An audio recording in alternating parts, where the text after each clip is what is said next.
John DeSando.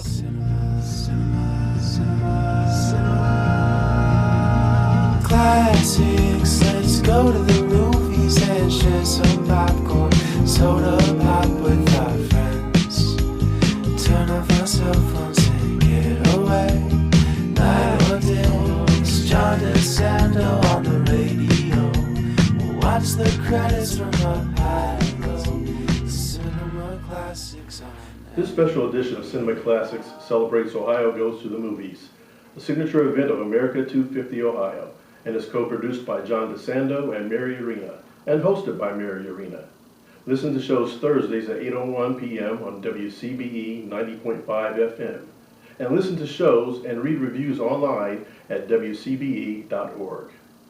I'm Mary Yerina. Tony Roseboro. And this is Cinema Classics. Tony, thank you for joining me for the 10th and final installment of our special series for Ohio Goes to the Movies. Well, I'm glad to be here. Thanks for inviting me. And we are focusing today on a film that really took the country and the world by storm in 2018, Yes.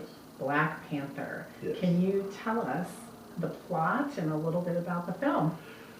Wow, can I go into a little bit of background? You absolutely Okay, can. well, you know, back in 1992, Wesley Snipes wanted to do the movie Black Panther, but it went through several iterations, and there were some conflicts on the script and financing, and Stan Lee from Marvel Comics said, I'm not too happy about this script, and so the project kind of fell by the wayside. So it started gaining some momentum around 2014, 2015. Ava DuVernay, a famous director, she was slated to be the director for the movie. She had a vision for it, but she didn't like the story that Marvel produced. Okay. So she dropped out of the project, stepped in Ryan Coogler and Joe Robert Cole, who wrote and produced the movie. So 2018, we have Black Panther. What happens is, years ago, centuries ago, there was a meteorite that fell to Earth. And there was Which is true. We It have is been true. hit by meteorites. That's right, that's right. And there was a precious metal called vibranium that was a result of this meteorite. Well, one of the inhabitants of this country ingested a herb-shaped, well, it was a heart-shaped herb, and that herb gave him superhuman abilities. He became the first Black Panther. So, centuries went by, and at that same time, he united these 5 tribes who were fighting over that metal. Source. That source. There were 5 tribes that were fighting over it because he ingested the herb and became the first Black Panther. He had the power. He united all of the tribes except one, the Jabari tribe. Through the centuries, the vibranium they used to develop advanced technologies, and they isolated themselves from the rest of the world. And in fact, they isolated themselves in a way using the technology that disguised their country as being an advanced technology country. They're Exactly. still viewed by the world as a poor, rural farming third world based, country. third Yes, world country. yes, excellent point. Then you fast forward after the centuries have passed, they've used this technology. 1992, the king at the time, T'Chaka, went over to Oakland, Oakland, California, and he had suspected that somebody was betraying his country and selling off the vibranium. And he found it out. It was his brother, Jobu, who was selling the vibranium to a South African arms dealer. I think it's Ulysses Claw. Yes. So he discovers this betrayal, kills his brother and Jobu, and comes back to the country. In the meantime, Well, he he leaves. doesn't just kill his brother. His brother is ready to attack who he thinks is his second. Zuri. Yeah. Zuri's second there, lieutenant. So and- he didn't just kill him in cold Well, blood. no, kind It's of more of a cold-blooded. defensive. You're right. Well, I'll be more reaction. specific. So Zuri was sort of a spy for T'Chaka. Right. Keep an eye on his Keep an eye brother. on his brother. His betrayal was discovered, and he said, it was confirmed. And so Jobu was trying to kill Zuri, and in defense, T'Chaka kills Njobu. Right. Unbeknownst, I guess he didn't know it at the time, though, that Njobu had a child, a woman that he had fallen in love with over in Oakland, and they leave the child there. And T'Chaka says, we have to keep this secret. Comes back to Wakanda, and through the years past, T'Chaka is assassinated, if you will. United Nations conference. Right, and that's at the end of the previous Marvel Comics Right, film, exactly. Avengers, or Captain America Civil War. Right, exactly. So present day, well, 2018, T'Challa's son, becomes the king of Wakanda. And so then there's all kinds of confrontations going on in Jobu's son, who his name is Eric Stevenson, and he's also known as Killmonger. Right. He's an ex Navy SEAL.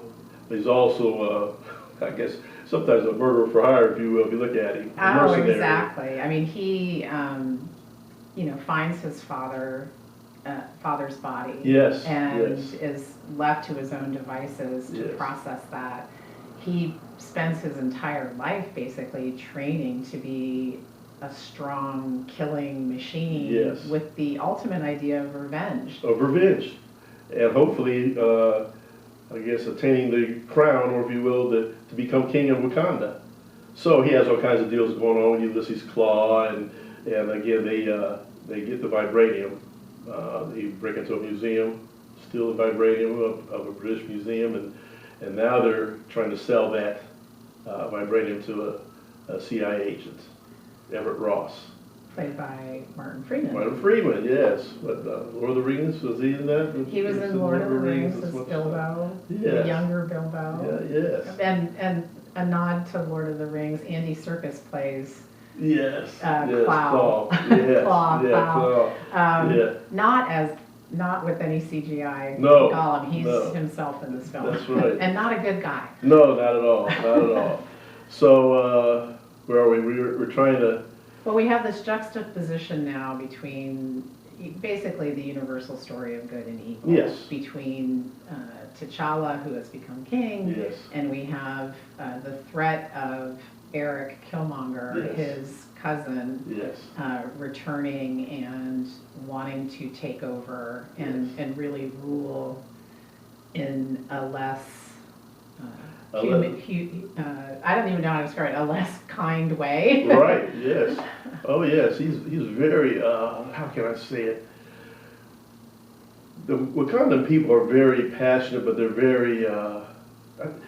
They only fight when they have to. Right, and it's usually yes. when there's a change There's a threat. of king. Change. Right. Exactly. And we see that amongst Yes. the 5 tribes. They decide whether or not to send their leader up against Right. the presumed Oppressors. king. Right. Yes. Yes.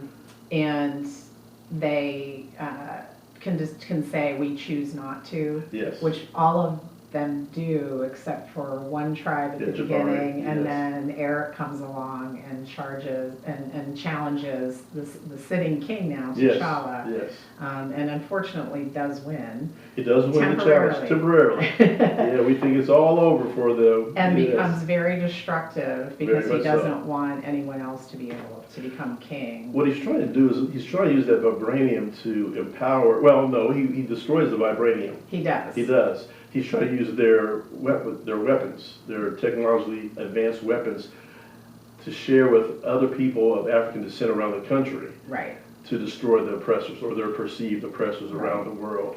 And before his plan comes to fruition, we find out that T'Challa's not dead. T'Challa's not dead, and No. there's a secret source of vibranium. Yes. Yes. And it is the classic good and evil, but I found this story to be so layered. Yes. I mean, you brought up the fact that Eric and his hired henchmen, Yes. including Clow, steal vibranium from a museum because there's this ancient weapon that's all crusty and crusted, Yes. but they know what it is. They know what it is. And, that brings up the issue of colonialism and taking of things that aren't your country's. That's right. And we have, the family relationships of, betrayal and love, and it's very complex and layered. And even And devotion. Yes. loyalty, Yes. third world country versus first world countries, the use of technology and whether or not it controls us or we control Yes. it. There's just so many layers. Maybe it's funny you bring up the technology, because if you look at the film, there's a lot of technology with the spaceships and everything, but when they're having battle, they use primitive weapons. Yeah. Hand-to-hand combat. Hand-to-hand combat, Yes, exactly. That's so funny, the juxtaposition there. And get back to your point about colonialism, it's funny when Eric Killmonger, Stevens, when he goes to the British Museum, he said, "Oh, I'd like to purchase this, or I'd like to buy this, Yes. or this weapon." And the museum curator says, "It's not for sale." He says, "Oh, just like in the colonial days when your people took things from Africa, Exactly. I can't have this," and then that's when things fall apart for her. They did fall apart big way for Big her. for her, yes. And speaking of technology, the reason we chose this film for discussion is because the creation of Wakanda and the world and the technology surrounding it predominantly came from an Ohioan, Hannah Beachler. Yes. And she, in fact, became the first person of color and the first person of color to win an Oscar for production design. Yes. So the technology that creates the world of Wakanda, I found almost was another character. It was so rich Yes. and detailed, and you believed that Wakanda exists, or you want it to believe in your Right. heart that it exists. Right. But it's just a really amazing world that she created. Yes. How did you react to it when you first saw it? Visually, it was just so beautiful. Again, if you think it's real, and you say, "Oh, I'd like to go visit this place." Getting back to her as the first woman of color to win the Academy for the production design, she's also the first woman, period, black or white, who was a production designer for a Marvel film. Oh, that is a very good point. Yeah, Very for a good Marvel point. film, period. So, but again, visually, it's exciting, lush scenes. She has, she knows she has a fashion design background. Right. And film background, so she has an eye for that sort of thing. Landscape, if you will, she's the landscape artist for a film. And so, and like you said, she's from Ohio. She is. Centerville Elk. Centerville, That's exactly. right, Centerville Elk, just south of Dayton, and UC grad. And she attended Wright State for as well. film, right. Yeah. And her father was an architect. Yes. And I think her Mother was an interior decorator. Yeah, so she has this vision, she has this artistic background, and has an eye for certain things. Oh, well, Yes. it was well earned. Yes. And this film has a legacy because it's the first of many. Yes. It was the first superhero film to be nominated for an Academy Award. We mentioned,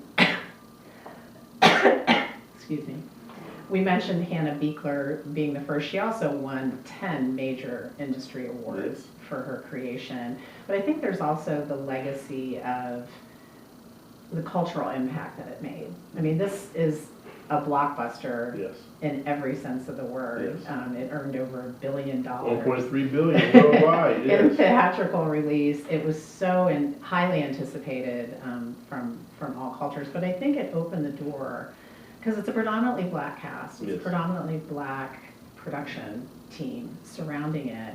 But by the end of the film, it's so universal in its storytelling and so universal in just the ideas behind it.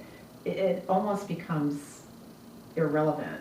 And not that black people are irrelevant, but it becomes irrelevant that it's told, that you think of it as a black-made film. Exactly. Because it's such a wonderfully made film Yes. telling a classic story with universal values that cut across humanity. That's true. That's true. And not to negate that, you're right. It's no longer perceived as a black film because of that. But what gets me in my cross sometimes when people say, "I don't see color." No, you have to see color. That's fine. It's okay that you see these black people. But to your point, it doesn't matter at the end of the day because now this is a universal story that needs to be told.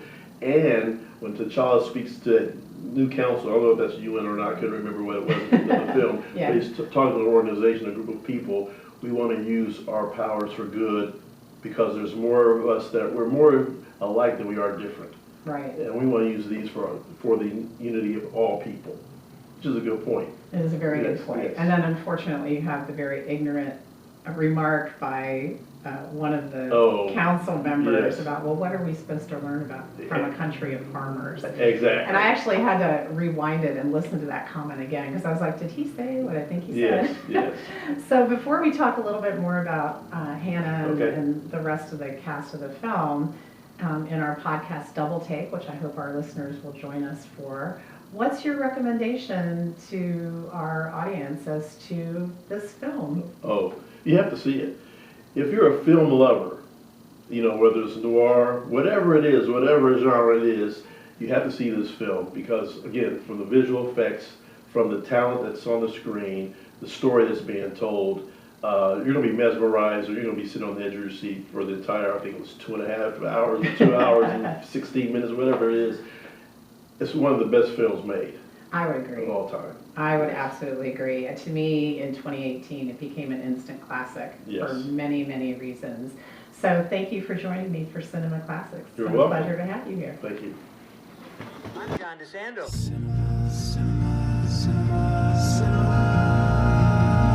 Classics, let's go to the movies and share some popcorn, soda pop with our friends. Turn off our cell phones and get away. Night or day, it's John DeSando on the radio. We'll watch the credits.